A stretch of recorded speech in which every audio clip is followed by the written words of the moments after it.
Mesdames et messieurs, bonsoir à tous et bienvenue une nouvelle fois dans La Parole aux arbitres. Donc on se retrouve du coup à 20h45 au lieu de 20h30 suite à quelques petits problèmes techniques. Et je vais dire bonsoir à Eric Vidorotius et nous assurer que vous l'entendez bien. Bonsoir Eric. Bonsoir à tous, est-ce que vous m'entendez? Est-ce que le chat peut confirmer qu'on entend bien Eric, s'il vous plaît? Sinon on risque d'avoir quelques problèmes. Donc Eric vous a dit bonsoir si vous ne l'avez pas entendu. Est-ce que vous pouvez confirmer que vous entendez bien? C'est bon. On t'entend Eric, donc on va pouvoir commencer. Comme je disais ce soir, nous sommes que deux puisque l'actualité de la Ligue 1 n'est pas bien dense. En revanche, il y a pas mal d'autres choses à dire sur l'actualité de l'arbitrage en général. Et je donne la parole à Eric. Oui, alors c'est au niveau des... Je commence par les fédéraux 2 avec la promotion de Jérémy Stina qui était descendu Fédéral 3 l'année dernière et qui remonte donc au 1er janvier comme Fédéral 2 et qui est accompagné de Pierre Gaillouste que je connais pour l'avoir déjà rencontré, oui, et qui lui aussi rejoint le grade Fédéral 2 à partir du 1er janvier. Sinon, au niveau des agressions, Dieu nous préserve, mais ça a été quand même très calme ce week-end. Et fort heureusement, je n'ai qu'à déclarer une agression un peu bizarre, puisque ça se passe en Algérie. Il y a des stadiers qui ont attaqué un arbitre avant le match et puis après ce sont les dirigeants pendant le match qui se sont mis sur lui. Alors voilà, c'est un peu la bêtise humaine comme d'habitude. Et puis également un collègue de rugby à 13 qui a été agressé pendant son match. Donc vous voyez qu'on n'est pas les seuls, sachant qu'il y avait eu un arbitre de pétanque il y a 15 jours. Ça se poursuit, dans tous les sports sont touchés. J'espère que tous les sports ne seront pas touchés, mais bon, ça promet pas des jours heureux pour la suite. Concernant le rugby, on a 6 matchs sur 15 du tournoi Destination qui seront arbitrés par des collègues français. Donc c'est pas mal. C'est Romain Poite, Pascal Gauzer, et puis 2 autres qui ne me viennent plus à l'esprit là, qui arbitreront donc ces matchs du tournoi Destination. On a également à signaler, alors tu me parlais de Ligue 1, on a le club de Bastia qui a porté plainte contre les arbitres français pour apparemment obtenir juridiquement des dommages et intérêts ou faire casser le match ou faire rejouer pour une décision d'arbitre qui apparemment... Très intelligente de la part du club de Bastia. Enfin, après, moi je veux pas poser les choses-là en ces termes. Je trouve simplement honteux qu'on judiciarise comme ça le sport. Et voilà, c'est tout ce que j'ai à dire. Je me réserve le droit d'en dire un peu plus après. Après, chacun voit midi à sa fenêtre. Mais bon, faut savoir que si on judiciarise tout, ça veut dire que demain, sur des matchs de district ou de ligue, des clubs peuvent porter l'affaire devant les tribunaux. Et ça devient plus possible, quoi. Et puis, pour terminer, je voudrais parler de la dernière sortie médiatique de Christian Gourcuff. Moi, j'ai vu le match. Je ne sais pas si vous l'avez vu chez vous. On a eu à faire un match tout à fait correct, même plus que ça. C'est une prestation, franchement. Un très bon match de la part de Benoît Millot, ouais, tout à fait. De Benoît Millot. Et je ne sais pas pourquoi. Alors, contre toute attente, Christian Gourcuff est sorti de ses gonds pour en mettre, je veux dire, plein la tête aux arbitres. Puis il y a eu de la frustration, c'est surtout comme bouc émissaire Benoît Millot. Là, je ne comprends plus. Là, voilà, j'ai mis une vidéo en ligne. Ah bah c'est nouveau ça. J'ai mis une vidéo en ligne donc il est un peu hésitant dans ce qu'il dit à la fin du match. Mais bon, ils disent que tous les arbitres ont une telle naïveté que c'est pratiquement au niveau de la connivence qu'il y aurait, selon lui, malgré qu'ils disent non, entre les arbitres et les clubs. Alors, je pense que là, c'est grave aussi, quoi. C'est toujours sous-jacent, c'est toujours des accusations qui sont mises comme ça sur l'arbitre. Ça devient aussi, parce que pour en avoir discuté avec certains, je me demande aujourd'hui quel plaisir prennent les arbitres après leur match de Ligue 1, puisque c'est systématiquement des critiques, c'est systématiquement des choses qui, bon, j'ai pas de réponse, mais enfin on continuera nous à faire, j'espère qu'ils continueront à faire leur boulot correctement et je leur souhaite bonne chance. Voilà, c'est tout pour l'actualité, Ludo. C'est tout pour l'actualité. Tu as pas eu de mots aussi pour les affectations, les nouvelles affectations des arbitres FIFA? Oui, alors je viens de mettre en ligne il y a quelques instants les nouveaux groupes pour les arbitres FIFA, le classement UEFA. Donc vous pourrez retrouver sur le blog donc les classements pour les arbitres seniors centraux masculins, pour les arbitres féminines également. Sachant que Stéphanie Frappard, donc il y a pas de changement, Stéphanie Frappard est confirmée dans le groupe élite, également Clément Turpin, et le classement des arbitres futsal également que vous pourrez retrouver. J'ai également il y a un petit changement par contre au niveau de l'UEFA, c'est qu'elle a scindé le classement du groupe élite en 4 sous-groupes. Donc on a les arbitres du groupe élite supérieur, des arbitres à fort potentiel, du groupe des arbitres moyens et du groupe des arbitres du groupe inférieur. Voilà. Donc en fait, on a différents arbitres de français qui sont classés dans ces groupes-là. Donc on a Clément Turpin dans l'élite, on a Rudy Buquet et Bastien et Tony Chapon qui sont classés dans le groupe 1. Et puis après tous les autres arbitres internationaux sont classés dans le groupe 2, à savoir que notre jeune François Le Texier fait son arrivée dans le groupe 2 et en étant classé, je crois, dans les arbitres à potentiel, puisqu'il vient d'être nommé, il sera international au 1er janvier prochain. Voilà. Tout à fait. Voilà. Tout à fait. Ben écoute, je crois qu'on a fait le tour et on va passer à l'analyse des actions un petit peu polémiques en Ligue 1. Donc on n'a vraiment qu'une seule vidéo à analyser avant de débattre sur les décisions relatives aux incidents de la semaine dernière à Metz notamment. Donc la première vidéo est la seule, donc c'était le match qui opposait Bordeaux à Monaco. Et pour le coup, ce match qui était, on va dire à sens unique pour l'AS Monaco, alors que le score est de 3-0, on va voir le défenseur bordelais girondin Nicolas Pallois effectuer après un dégagement un geste violent sur son vis-à-vis. Malheureusement, pas de chance pour lui, les arbitres l'ont vu, que ce soit l'assistant ou le central. C'est sanctionné, visiblement c'était Benoît Bastien. Et Benoît Bastien désigne le point de pénalty et va sanctionner le Girondin d'un carton jaune. Donc la question qu'on va se poser, c'est un geste qu'on peut assimiler à un geste violent manifestement quand on siffle ça. C'est-à-dire il pousse le joueur alors qu'il n'y a pas le ballon. Est-ce que ça doit être assimilé à un geste violent justement et un carton rouge, ou est-ce que le carton jaune était plutôt de rigueur, ce qu'a appliqué Benoît Bastien? Qu'est-ce que t'en penses toi, Eric? Alors, déjà, moi je pense que c'est bien jugé. Le ballon n'est pas sorti. Il y a pénalty sur cette histoire ou pas? Parce que il y a pénalty. Benoît Bastien siffle pénalty, donne un carton rouge à Nicolas Pallois. Alors déjà, pourquoi il y a pénalty? Parce qu'il y a une faute dans la surface commise par un défenseur sur un attaquant et le ballon est toujours en jeu. Donc forcément, dans les règles du jeu, dans les lois du jeu, on se fiche de savoir où est le ballon. C'est uniquement la faute qui compte. Le ballon est en jeu. Il y a une faute qui mérite.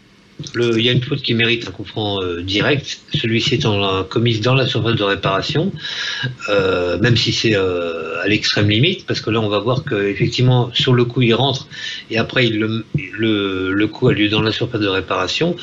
Il y a pas photo. C'est comment dire, c'est penalty.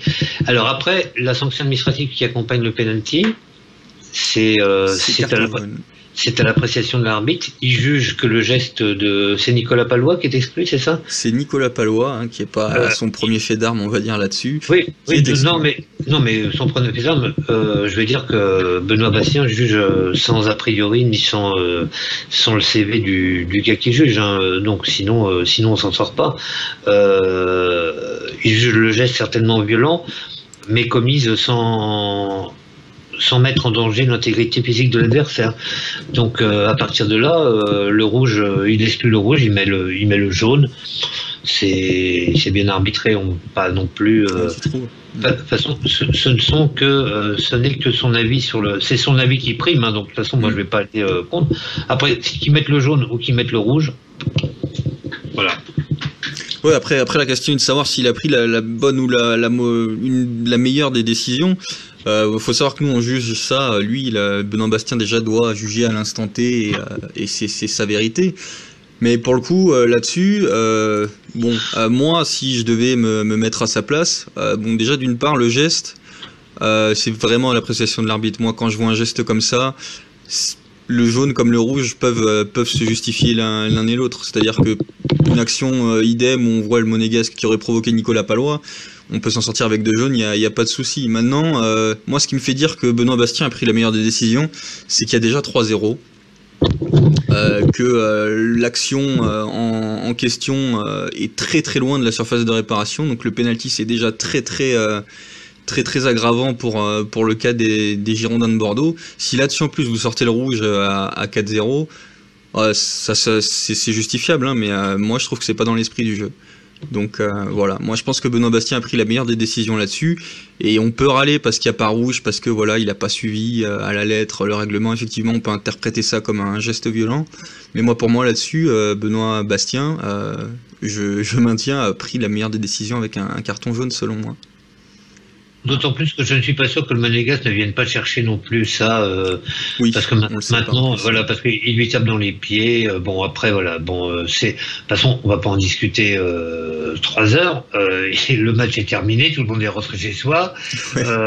Non, mais voilà, il a pris la décision de ne pas l'exclure. Pour lui, le carton jaune suffit. Le carton jaune suffit. Hein, voilà, c'est une application effectivement selon les arbitres maintenant en Ligue 1 prennent aussi différents éléments en jeu. On est à la fin du match, c'est déjà 3-0. Voilà. Alors le ballon était bien sorti. Pourquoi? Puisque on voit comment dire en arrière-plan l'arbitre assistant qui lève une fois que le geste a eu lieu. Donc voilà. On le voit là, juste là sur les images, on voit que l'arbitre assistant signale la touche alors que le joueur est déjà au sol, en effet. Voilà. Donc voilà. En effet. Eh bien, c'était à peu près tout pour ce soir au niveau des actions polémiques en Ligue 1. Donc on va dire que c'est plutôt une bonne nouvelle, hein, puisque finalement il n'y a pas eu grand-chose à contester ou à décortiquer, on va dire, sur cette 17e journée. En revanche, on veut revenir sur un événement qui a eu lieu le week-end dernier. À savoir, c'était le match qui concernait le FC Metz et l'Olympique Lyonnais, où Anthony Lopez, le gardien lyonnais, a subi un jet de pétard. Donc le match avait été arrêté par l'arbitre du match, Lionel Jaffredo. C'était Lionel Jaffredo qui a arrêté le match suite à cet incident. Et on en discutait la semaine dernière dans la parole aux arbitres avec les chroniqueurs, qu'on espérait et on pensait que pour une fois, les décisions prises à l'encontre de ce fait divers allait être plus ferme. Donc on espérait notamment un match gagné sur tapis vert par l'Olympique Lyonnais. Alors si on revient là-dessus ce soir, c'est pour vous dire que la commission de discipline a rendu un premier jugement, et le premier jugement a été de faire fermer la tribune des ultras en question du FC Metz. Donc c'est une première chose. Maintenant, il n'y a pas eu de décision ferme et définitive sur les suites amenées sur ce match. Donc est-ce que le match va être rejoué? Pour l'instant, on ne sait pas. Est-ce que l'Olympique Lyonnais va gagner le match sur tapis vert? On ne sait toujours pas. Malgré tout, on attend. On attend. On est peut-être un peu déçu par cette première décision. Qu'est-ce que toi tu as à dire là-dessus, Eric? Non, on n'a pas été déçu par cette première décision. C'est une décision de commission normale qui prend le temps. Quand il y a des faits aussi importants, il y a une instruction derrière. Une instruction, ça prend pas 8 jours, ça prend 15 jours, 3 semaines. Les instructeurs non plus, il faut qu'ils aient les bonnes personnes, il faut qu'ils visionnent les images, il faut qu'ils prennent le contact avec les clubs, il faut qu'ils prennent en considération le classement des clubs, il faut qu'ils prennent une décision, juste pour tout le monde. On ne peut pas prendre une décision comme ça en 8 jours et encore à chaud, quoi. Donc je pense que là, ils ont pris la première décision, c'était déjà de suspendre, d'interdire la tribune pour les prochains matchs. Et puis après, on verra sportivement ce qui peut être reproché au club de Metz.